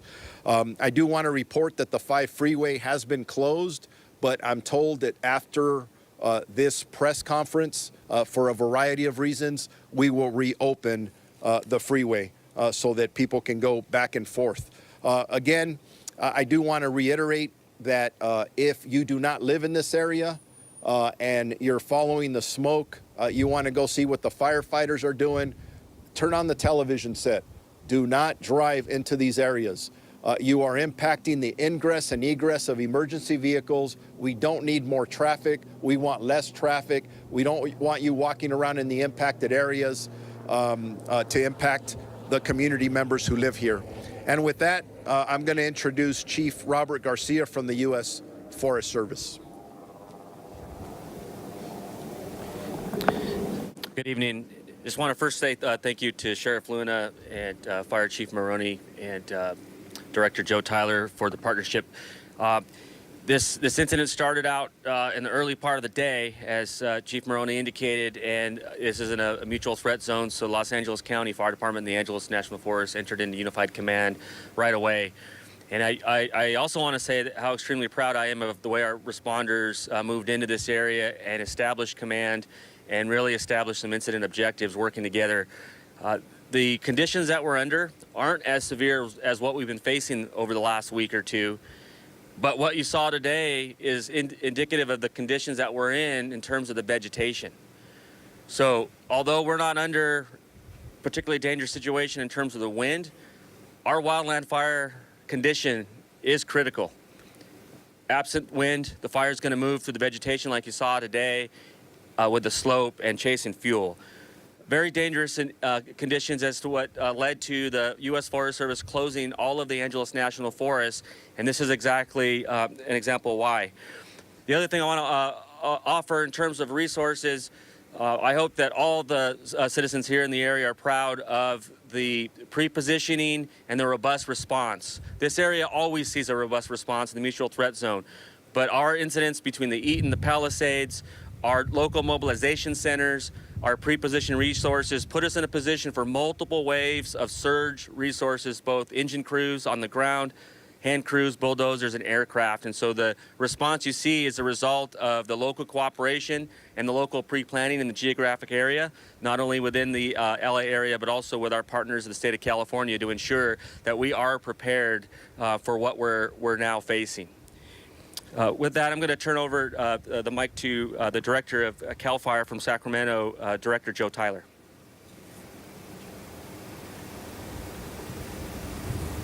Good evening, everyone. My name is Joe Tyler. I'm the director and fire chief of CAL FIRE.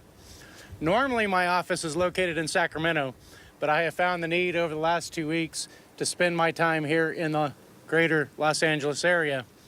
We have been impacted significantly over the last 2 weeks, as we all know, related to the Palisades fire, the Eaton fire, the Hearst fire, the Lydia fire.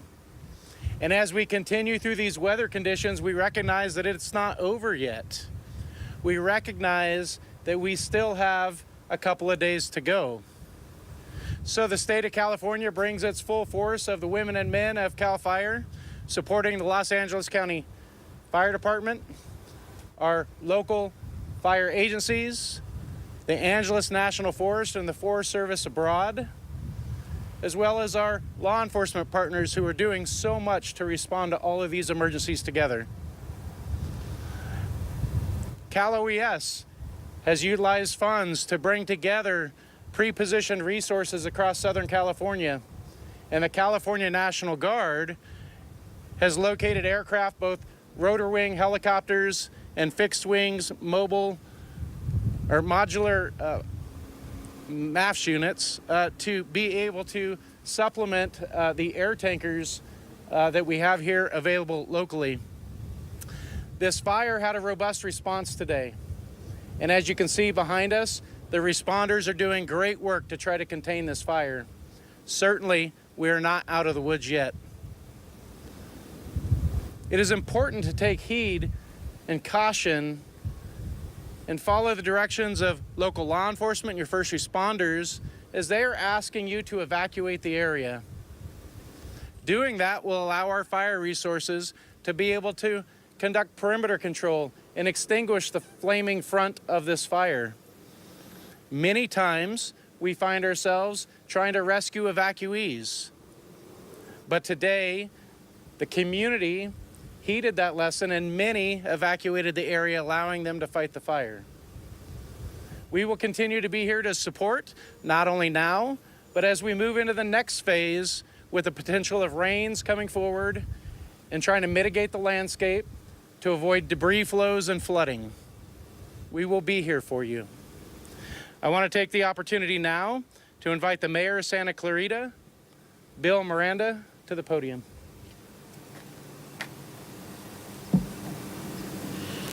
Thank you very much. I'm City of Santa Clarita Mayor Bill Miranda. We just cannot say enough about the work our first responders have done over the past couple of weeks and the work that they are currently doing just north of the city. In the wake of the devastation that tore through Los Angeles, claiming homes and lives, understandably, everyone is on heightened alert and all too aware of the damage these fires can cause. I want to re-emphasize the importance of listening to our first responders and paying attention to the emergency alerts. If your area is under evacuation warning or order, please, if it's a warning, prepare to evacuate. If it's an order, evacuate now. Don't wait 10 minutes and see what's going to happen. Nothing's going to happen. Nothing's going to change in 10 minutes. We want you to evacuate now. Do not hesitate. Do not stay. Grab the necessary items and leave as quickly as you can. And when we mention grab the necessary items, we're talking about critical papers or critical medicine that you may need. We're not talking about packing a suitcase. We're talking about packing a backpack and having it ready. We can imagine the stress and extreme conditions our first responders have been under during this unprecedented time. Do your part to help them. And the best way you can do that is to evacuate.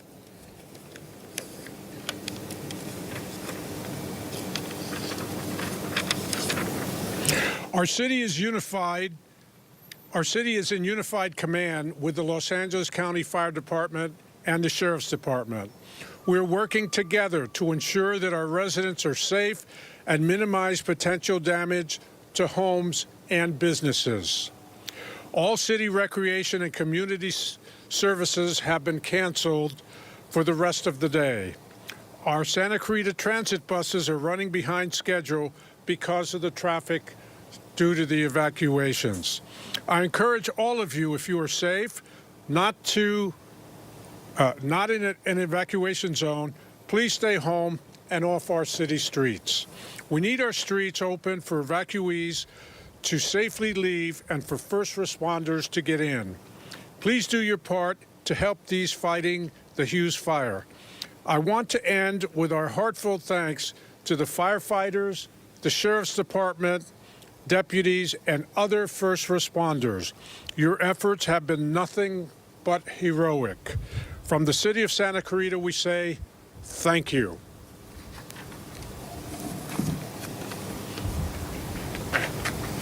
Thank you, Mayor. Now we're going to do question and answer with the media. And after we are finished with this, we will have breakout sessions and we will provide Spanish interviews as well. First question. Thank you. What's the plan for the night and into the morning? Chief Marnie. So we've already developed the day and the night plan with our unified partners. We are going to be on scene all night long, gaining more perimeter control, making sure that we can put out the hot spots, and then have enough resources and staging that if we do have a flare-up, we can move those resources to the fire line. So we already have a plan for tonight, and we're making orders for tomorrow. Can you talk more about those plans for the night, like specifics? Regarding number of resources or job assignments, we're going to keep the 4,000 firefighters assigned to the incident. We're going to increase our perimeter control, and we're going to extinguish those hot spots. So those would be the tasks. Yeah. Sheriff Luna, if you could describe the decision-making to first close the I-5 and now reopen. What changed that allowed you to reopen that particular byway? So working with our partners at the California Highway Patrol, we needed to have better ingress and egress for emergency vehicles coming through the 5 freeway corridor. I believe that we've gotten a lot of the equipment that we need here for the rest of the evening. Obviously, that could change, that could be modified. So we want to give the 5 back to our community so they can get through here as safely and as efficiently as they possibly can. And is there anything on the way of Interstate 5 that puts those drivers at risk at all, or are you concerned at all about what the traffic will look like? Always concerned about hazards coming in and out, north and south. As far as I know now, we don't see any hazards, but the winds are what they are. I'm not a fire expert, but we listen to our fire experts, and if the winds shift, fire behavior does whatever it does, and if at any time we believe that our community may be in peril because of that wind or fire behavior, we'll close it again.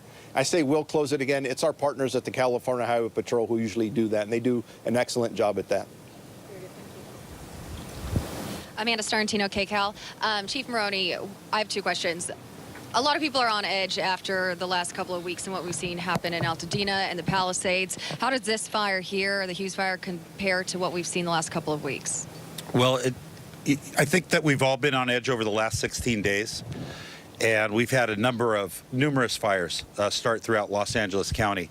The response to this fire between the Angeles National Forest and the LA County resources, in addition to the state resources that were pre-deployed, we had 2 strike teams in the Santa Clarita area. We were able to amass a lot of fire resources early on to change what this fire looks like. Just 3 or 4 hours ago, the smoke was laying across the 5 freeway. That's what necessitated its shutdown, because there could have been accidents, but also the ability to fight the fire from the air. The winds were strong, but they were not those 70, 80, 90 mile an hour winds that we experienced on Tuesday the 7th. We had a very robust, like Director Tyler spoke, a robust helicopter and fixed wing retardant response to this incident. We were able to put in tens of thousands of gallons of retardant on the south side of the fire because the fire was moving to the southwest. It was really the aircraft in addition to all of those ground resources which allowed us to get the upper hand. Because had you been here a few hours ago, the situation looked much different and it certainly looked much more threatening. And Chief Maroney, what are the biggest challenges heading into the night?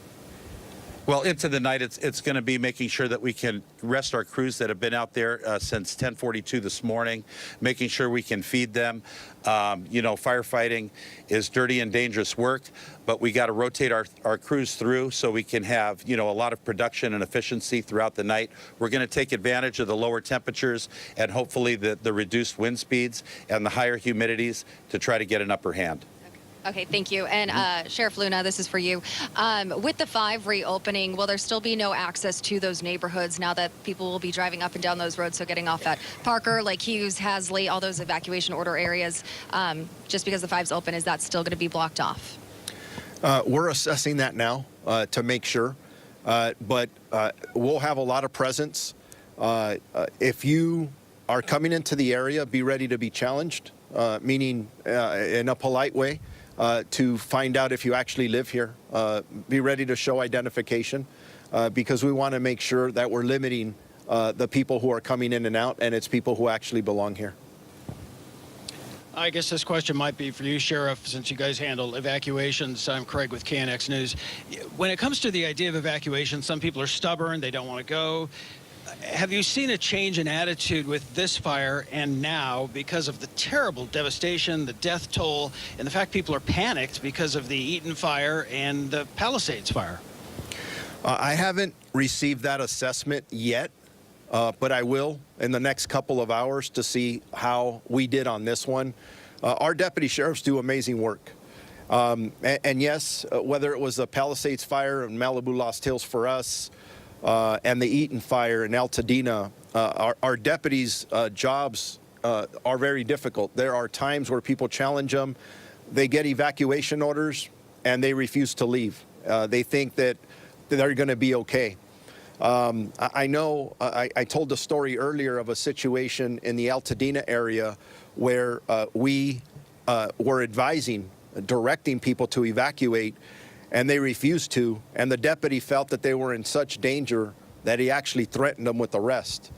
There was an argument between a wife and a husband, wife saying, hey, we should listen. They listened, they left, and they are now crediting the deputy sheriff for saving their life because that house and neighborhood completely burned down. Those are the challenges that we face, but you've heard it here over and over, and really the message is simple. If there's an evacuation order, please leave.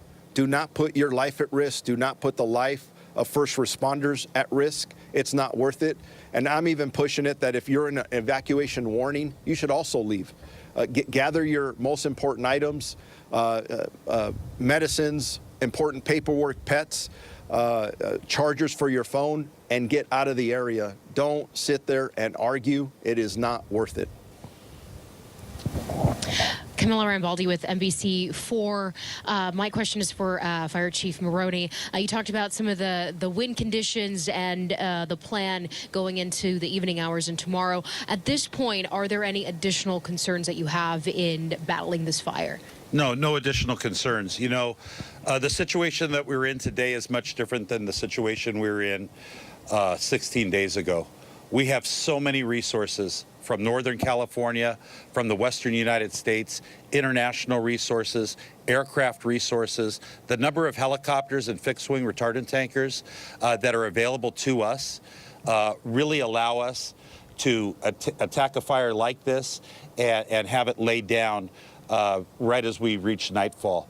It was a monumental work from the firefighters that were on scene, our law enforcement, our sheriff's deputies, the CHP. They did great work today, and it was a good example of what we can do when we have enough people and when we have enough aircraft. All right, so there you have it. We've just been updated by the unified commanders from LA County on the latest on the fires. We've heard that there are currently 4,000 firefighters battling the blazes there. Red flag warnings have been extended through 10 a.m. on Friday. One of the officers said that the fire remains dynamic, difficult fire to contain, but we're starting to get the upper hand. They are urging residents to pay attention to those evacuation alerts. And now I want to be joined by our Jacqueline Lee, who's also covering the Hughes fire near Castaic, California, about an hour north of Los Angeles. She joins us now from the fire zone. Jacqueline, what are the conditions where you are? You know, Lindsay, we heard it in that press conference, the massive show of support among those firefighters. What we saw is they were focused up on this ridge right here where we saw flames peeking out just a few seconds ago. And what we've seen happen is there are several water drops coming from these air tankers. There's one about to happen as we speak. They're focusing on this ridge here because they are most concerned about the wind conditions.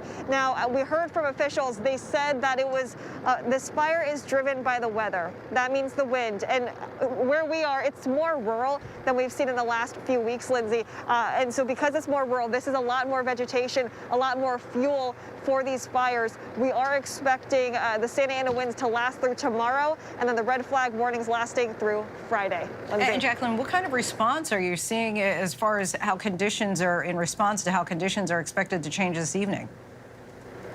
So aside from the air support, a lot of air tankers being able to do those water drops, putting those flames out, we're also seeing a lot of crews on the ground. We've seen both CAL FIRE, LA County Fire, as well as those from the Forest Service. They are all out here trying to be pre-positioned and then also attack the flames as they see it.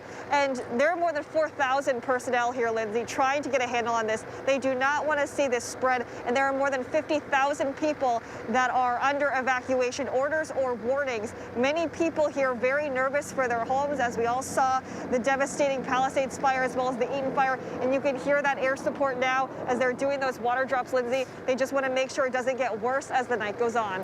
Lindsay. Right, and lastly, Jacqueline, just give us a sense, because it seems like it's a very rural area. We know that there are homes not too far away, and that's why about 50,000 homes have been evacuated. But it sounded to me that they said that 0 structures have been burned at this point.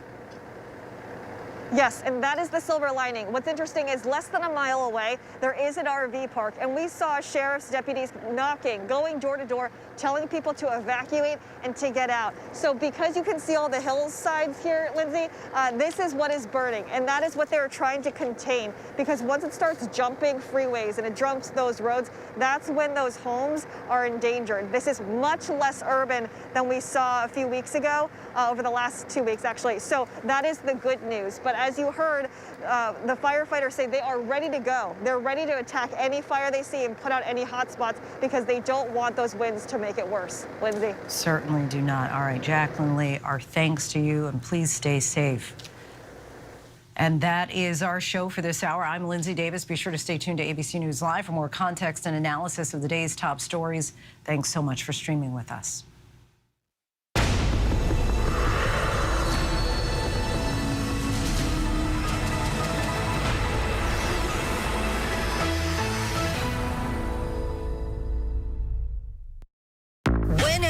Wherever news breaks, it's so important to always remember that lives are changed. Here in London, in Buffalo, Uvalde, Texas, Edinburgh, Scotland. Reporting from Rolling Fork, Mississippi, Ukrainian refugees here in Warsaw. We're heading to a small community outside of Mexico City, getting you behind the stories as they happen.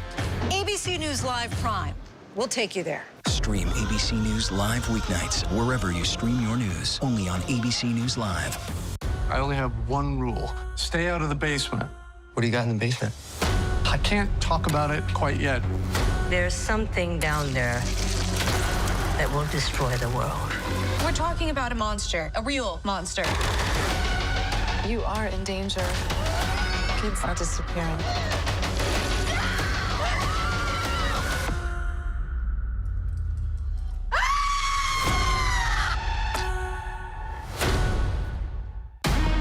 Your inner circle's been compromised. Either you can't see that or you don't want to. Who you think they talk about? Watch yourself. You're not Steve Rogers. You're right. I'm not. Who you think they talk about? Talk about us. Stand by for proof of death. You want me? Come and get me!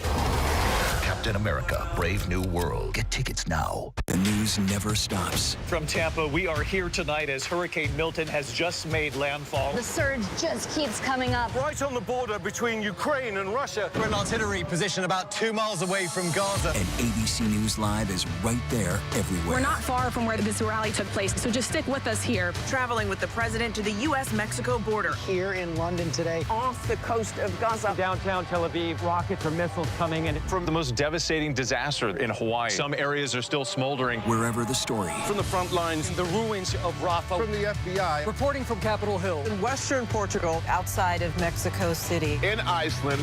Let's go. Here in France. The eclipse across America. Just stunning. Unbelievable. Streaming live to you. Wherever the story is. Wherever the story is. We're going to take you there. You're streaming. ABC News Live. ABC News Live. You're streaming ABC News Live. ABC News Live. Streaming free everywhere because the news never stops. Reporting on abortion rights from the Arizona State Capitol, I'm Elizabeth Schulze. Wherever the story is, we'll take you there. You're streaming ABC News Live. This is Nightline. Let's start by saying free Wendy. Free Wendy Williams. Great. She should be able to enjoy her life the way she wants to enjoy her life. All over social media, a flurry of support for talk show legend Wendy Williams. People are really worried about this situation and what Wendy's going through. With the people who watched Wendy's show, the fans, I never realized how hard they ride for Wendy, you know, and how many people she's really impacted. Most know her as the larger-than-life, self-proclaimed queen of all media, host of her own namesake daytime gab fest, The Wendy Williams Show. But lately, she's been in the spotlight for a more serious reason. According to her care team, she was diagnosed with a form of dementia. Her reported public decline shocking her loyal fans. We had heard so many rumors about how she was doing. You know, we didn't know where Wendy Williams was. For nearly 3 years, she's been under a court-appointed guardianship to manage her health and finances. A guardianship, as they call it in New York, or a conservatorship, as they call it in other parts of the country, like California, is where a court appoints either a person or an organization to handle the needs of an individual who cannot do it for themselves. It can be as broad or as narrow as that person needs. Hi, everybody. But just last week, Wendy finally breaking her silence, speaking with Charlemagne the God on his radio show, The Breakfast Club, advocating for her independence. I am not cognitively impaired, you know what I'm saying? No, but I feel like I am in prison. An emotional Wendy saying that she feared potential retaliation from doing the interview. What if they take my phone? I won't be able to talk to anybody. I think that there were a lot of shocking things that came out of the interview. The idea that she doesn't even control who can contact her, or it sounds like she doesn't even have much control over her phone. And I think to hear her describe that she essentially was living in a luxury prison was really, really surprising to people. Now some of her followers rallying behind her, using the hashtag #FreeWendy, even setting up an online petition garnering more than 2,000 signatures. After almost a year, Wendy resurfacing at her son's college graduation last month in Florida. Her brother, Tommy Williams, says he was grateful to be able to spend some time with her. The night before her flight, I was the last person who got to get together with her. I saw her off, broke some bread, shared some snacks, and it meant everything to me. Just the time that we spent was just great. Wendy also doing a phone interview with Don Lemon right after speaking with The Breakfast Club. Wendy, are you incapacitated?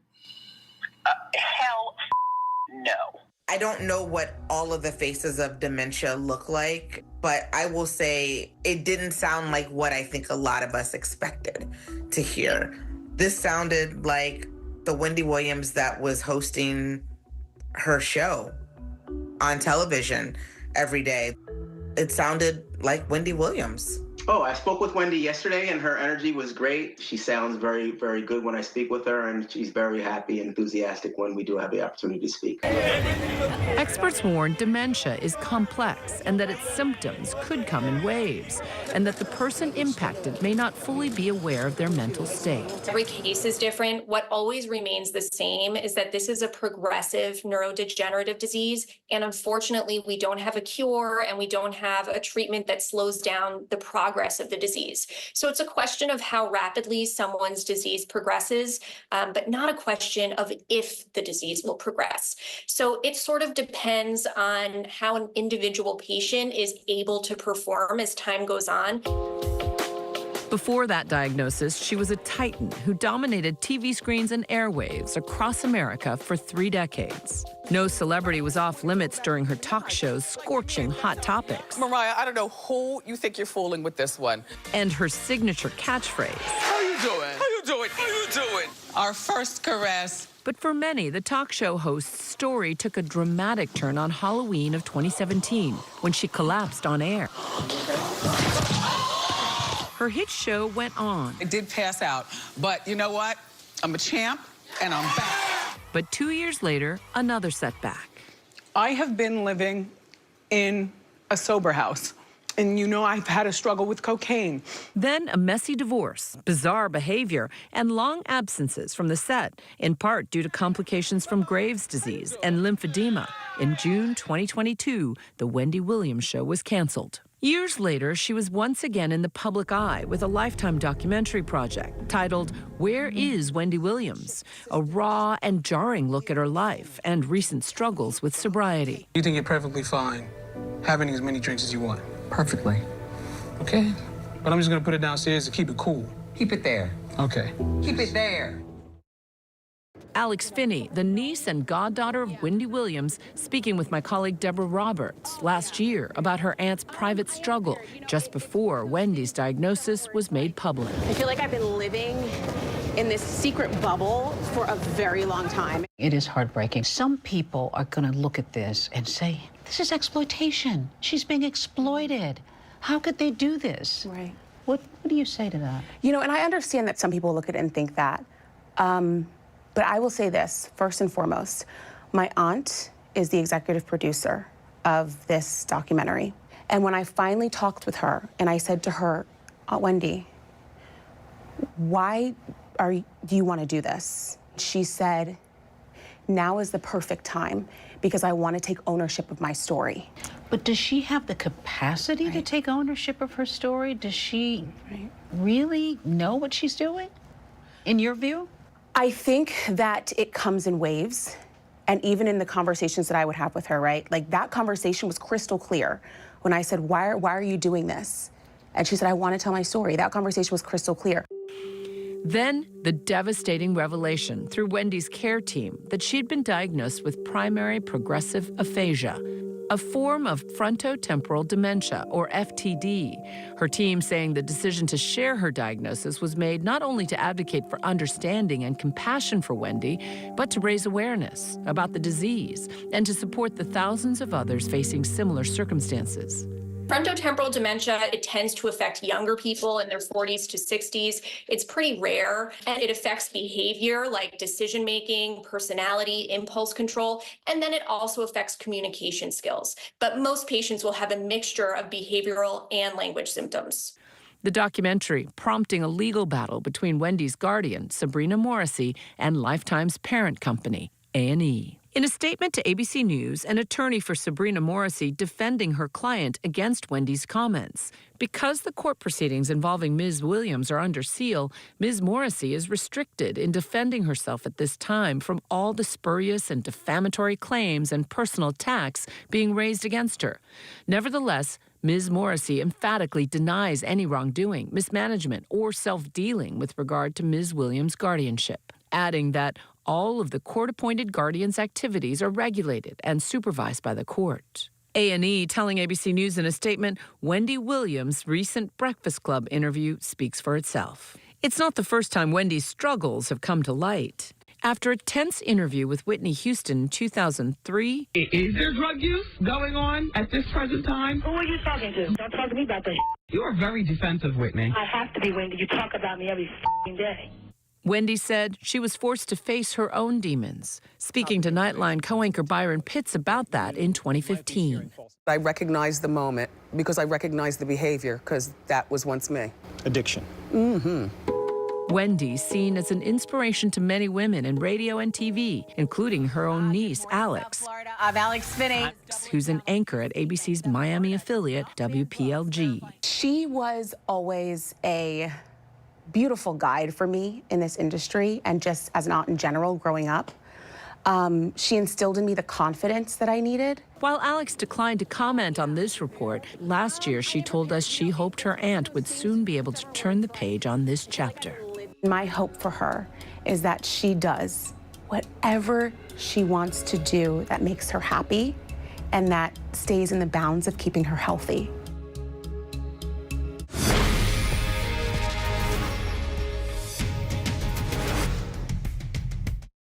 The news never stops. From Tampa, we are here tonight as Hurricane Milton has just made landfall. The surge just keeps coming up. Right on the border between Ukraine and Russia. We're in artillery position about 2 miles away from Gaza. And ABC News Live is right there everywhere. We're not far from where this rally took place, so just stick with us here. Traveling with the president to the U.S.-Mexico border. Here in London today. Off the coast of Gaza. Downtown Tel Aviv, rockets or missiles coming in. From the most devastating disaster in Hawaii. Some areas are still smoldering. Wherever the story. From the front lines, the ruins of Rafah. From the FBI. Reporting from Capitol Hill. In western Portugal. Outside of Mexico City. In Iceland. Let's go. Here in France. The eclipse across America. Just stunning. Unbelievable. Streaming live to you. Wherever the story is. Wherever the story is. We're going to take you there. You're streaming ABC News Live. ABC News Live. You're streaming ABC News Live. ABC News Live. Streaming free everywhere because the news never stops. Your inner circle's been compromised. Either you can't see that or you don't want to. Who you think they talk about? Watch yourself. You're not Steve Rogers.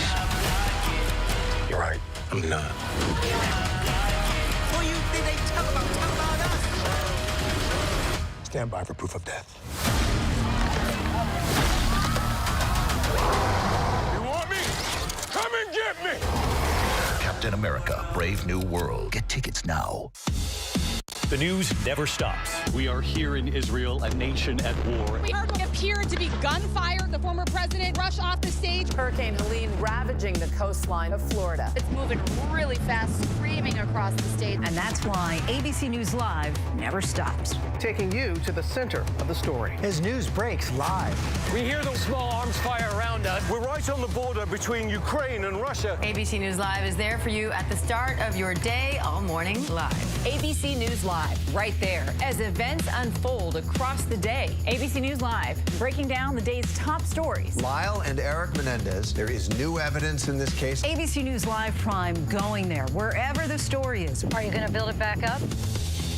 And ABC News Live, lighting up the weekends. With breaking news and all the latest pop headlines. Happy Oscars Sunday. A lot to watch for tonight. ABC News Live. Because the news never stops.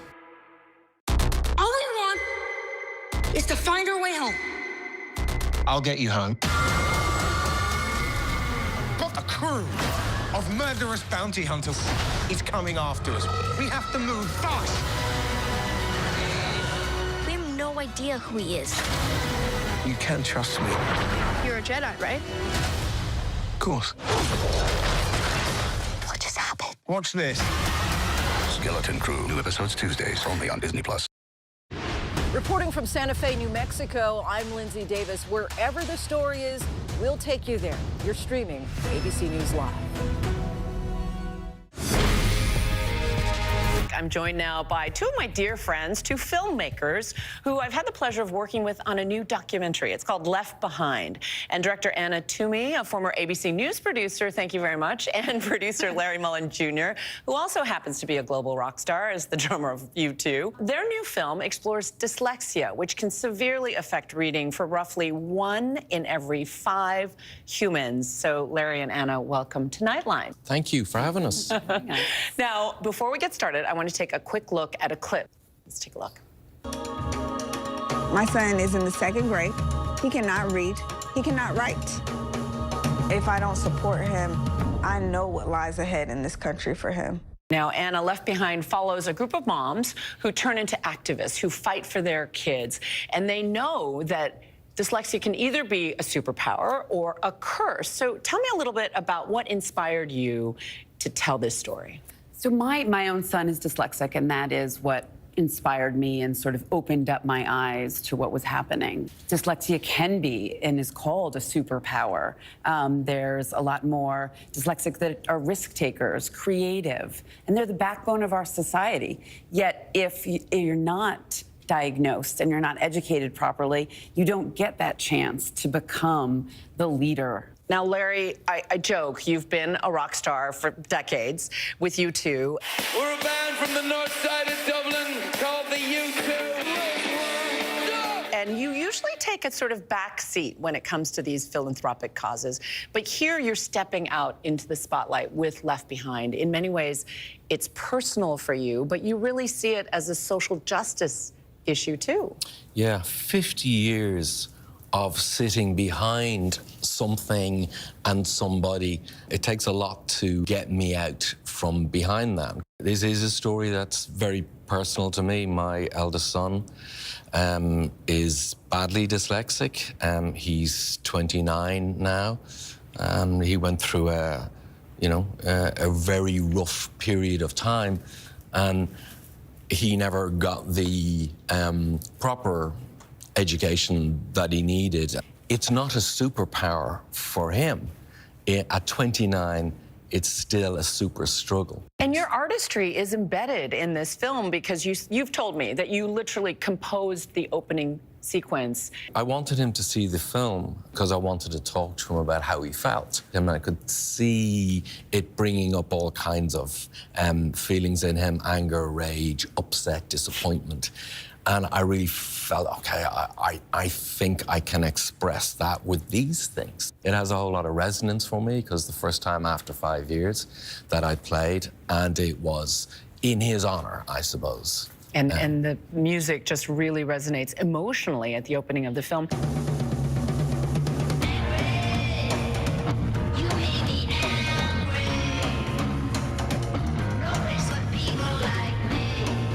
Anna, tell me about where the film goes from here, because it's been in festivals, it's getting people's attention, it's sparking conversation, which is part of that social justice aspect of it.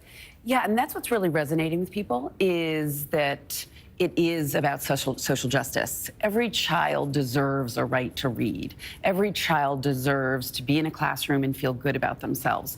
And that's the very thing about having dyslexia. You get into a classroom, you recognize, I can't read, and I don't know why. Larry, your producing partner, Chris Farrell at Velvet Strand, said that you are not a straight line thinker, but that you end up getting there. Where does your crooked line get to from here with Velvet Strand and beyond? I think the crooked line is directly related to my own not being able to count and to add up. I don't think laterally. The joke is that you always look like you have a pained look on your face. That's right. When you're drumming, yeah. In part because you realize you have dyscalculia, yeah. which is the math equivalent of what your son has, the dyslexia. Yeah, no, I knew for years that there was something wrong. And I think because I could read and I could spell, even though it was difficult for me, I was able to get through the math thing. If it's the other way around and you can't read and write, you are absolutely screwed. So for people with dyscalculia, we can manage. Larry, Anna, thank you so much. And for our viewers, you should know Left Behind is having a theatrical release now, and you can learn more about it and upcoming streaming announcements at leftbehindthefilm.com.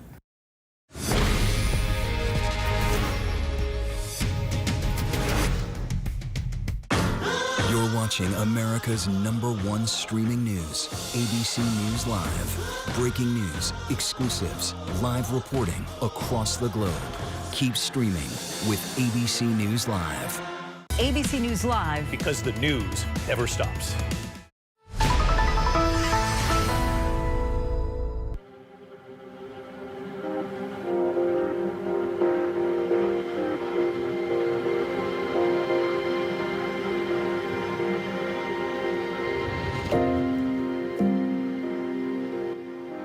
This is Charles Nahali's fifth move since being displaced by the Lahaina fire last August. Eliminate all short-term rentals. Eliminate all of that. We first met him back in September during a community meeting, and more than 8 months later, he's still fighting.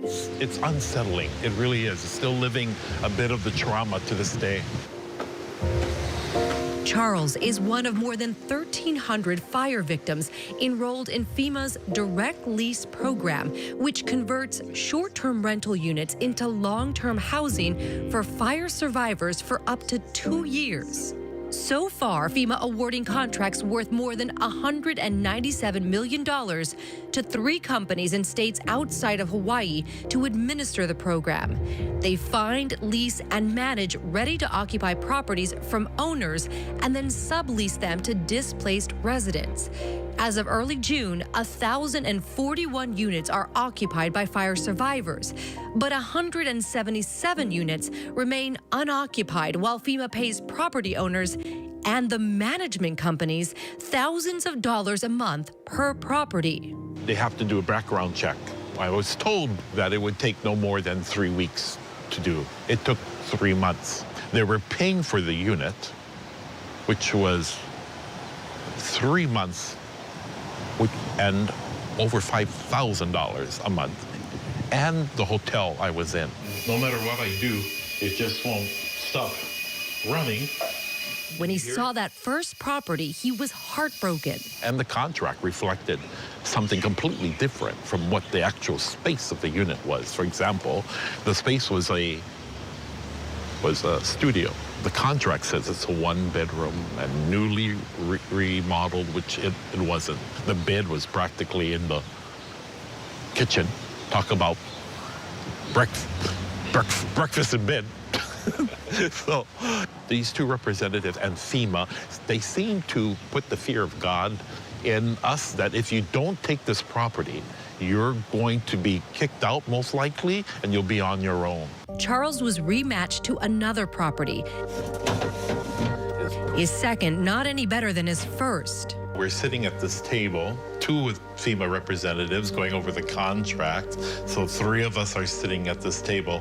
While we're sitting here, this piece of granite, this is stone, falls and breaks into 2 pieces. You can see the crack. Rather than move again, FEMA assured Charles they'd make the necessary repairs. All of these things were corroded, so you couldn't even open it up to get air inside. Look at that. It cracks because it's all termite eaten there. And you can see the termite droppings on the inside. The management company fixing some of the issues, but not all. After our interview, Charles had to vacate his hotel shelter with a day's notice. The Red Cross stepping in to pay for the outstanding repairs on his FEMA unit, making it ready for Charles to move in. Timothy Putnam, known as Timster on the island, had to leave Lahaina to find housing. So my direct lease effort didn't start till mid-February, and it was panic time. So it was like not looking good for me. I emailed Governor Green, and with his help and his people's help, maybe by the grace of God also, I got into the program March 6th. So far, he's been matched 4 times to 4 different units. The first unit was a cute little unit, but it didn't come up to code electrically. The second unit was horrifying, with rat-infested, blood and urine on mattresses, incredibly dirty. That was a super simple. I didn't have to sit down on that one because the FEMA agents that were there, they were horrified as well. He says he apprehensively took the 3rd placement in Kihei, an hour-and-a-half commute to work. I was instructed that I should clean it myself. And I should probably take it because I probably wouldn't find anything better. That was odd. So I was pressured. Now he's battling rodents and insects, receiving word last week from FEMA they'd be relocating him again closer to work. FEMA telling ABC all units require an inspection and we make sure the house is safe, livable, sanitary, and functional before anyone moves in. Still, he questions how sustainable living on Maui truly is and worries he'll have to move off island eventually. Oh, it'll kill me. It'll be tough. FEMA leaders admit they've had issues matching their inventory to family needs, like proximity to school and work, number of bedrooms, or accessibility. So there are some circumstances where people have rejected the offer 3, 4, 5, even 6 times to go into housing. And that's a challenge, not because I don't understand. I do understand how difficult it is to have to commute at all. But many of these units, they simply have to be occupied. Then, in late May, another development. Several property owners with FEMA contracts telling ABC News their rental agreements were suddenly terminated by the property management company working with FEMA because the unit had remained unmatched to an applicant. ABC News reached out to FEMA, but they declined an on-camera interview and could not confirm how many leases were ended. They did point out more than 1,000 people have been placed under the program, and 177 units are empty, ready for move-in. And 35 families continue to search for a match, they say. Still, residents say the community and local realtors have felt left out of the process. Nara Boone co-founded Maui Housing Hui, a nonprofit that educates the community on their rights. This problem is probably the biggest issue that Maui has faced in decades, possibly. It comes down to the fabric of our community being shredded and changing every facet of it because people cannot afford to live here. Her organization hearing from people not displaced by the fire, yet finding themselves homeless in its aftermath, as some landlords take advantage of the housing crisis. Landlords that want to take advantage of this federal money and raise their rents are just either going radio silent or refusing to renew people's leases. The Hawaii Attorney General's office confirming to ABC News they've received at least 227 complaints regarding these housing issues, 198 for violation of the emergency proclamation, like raising the rent, and 29 for wrongful evictions. 28 violations were corrected, and 37 investigations remain ongoing. FEMA also telling ABC News, our policy is clear. If we discover a landlord has inappropriately evicted a tenant in good standing so they may pursue a lease from FEMA, we will not work with that landlord. With FEMA's payments of the rents, proposed payments of rents, in general throughout Maui County, our rents have doubled and sometimes tripled. Governor Green stepping in. Aloha. Issuing a new emergency proclamation with added protections for tenants against landlords who attempt to raise rent or evict tenants. It seems like the governor is listening, but we need him to close the other loophole. The biggest loophole is this termination of leases. That's the only way really to stop this bleeding that's happening. The governor also announced plans to build temporary housing in Lahaina that is expected to be ready this year. Timster says he's grateful to FEMA that he has a roof over his head, no matter its flaws. I guarantee they're doing as best they can. But a wise man once said the 10 most feared words in the English language are, I'm here from the government, I'm here to help. But not everyone is as hopeful. FEMA help ends in February of 2025, and they have us in places where the rents are so high. Every day it's getting a little closer, and you get into knots wondering, how am I going to survive? What's going to happen now?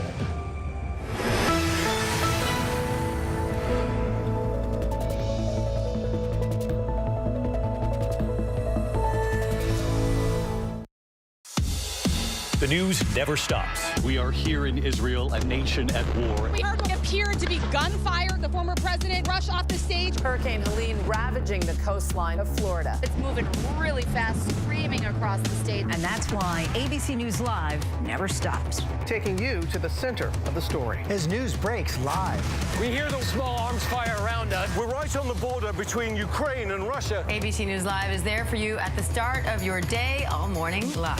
ABC News Live, right there, as events unfold across the day. ABC News Live, breaking down the day's top stories. Lyle and Eric Menendez, there is new evidence in this case. ABC News Live Prime going there, wherever the story is. Are you going to build it back up?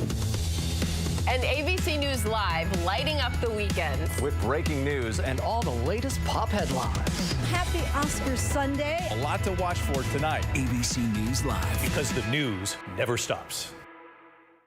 Everyone wants to know who will be nominated. Now tomorrow, live on GMA, the Oscar nominations will be revealed. No one does the Oscars like Good Morning America. Tomorrow morning, live on GMA. America's #1 news, ABC News, now streaming 24/7 on Disney+. Your inner circle's been compromised. Either you can't see that or you don't want to. Who you think they talk about? Watch yourself. You're not Steve Rogers. You're right. I'm not. Who you think they talk about? Talk about us. Stand by for proof of death.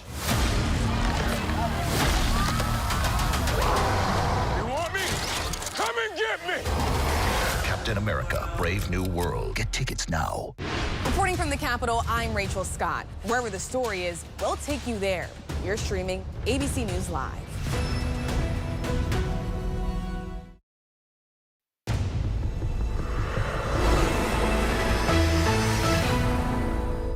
Tonight, President Trump's executive orders go into effect from the southern border to DEI positions. As many as 1,500 troops are expected to be deployed to the southern border as the Trump administration suspends refugee flights to the U.S. until further notice. Another executive order is placing all federal diversity staff at every agency on forced administrative leave. Plus, Thank you, President Trump. We're coming home. Sweeping January 6 pardons for rioters, including those accused and convicted of violent crimes. Mixed opinions from Trump supporters. Tonight, J. O'Brien speaks to a rioter who says he doesn't deserve a pardon, and the head of the Oath Keepers who says they do. They were not given a fair trial. Doesn't make a difference what the evidence is. You still have a right to a trial. On camera doing it. They went to trial. They were convicted by a jury of their... They have a right to a fair trial. And it definitely doesn't look right when you're plowing snow next to a palm tree. Bitter cold and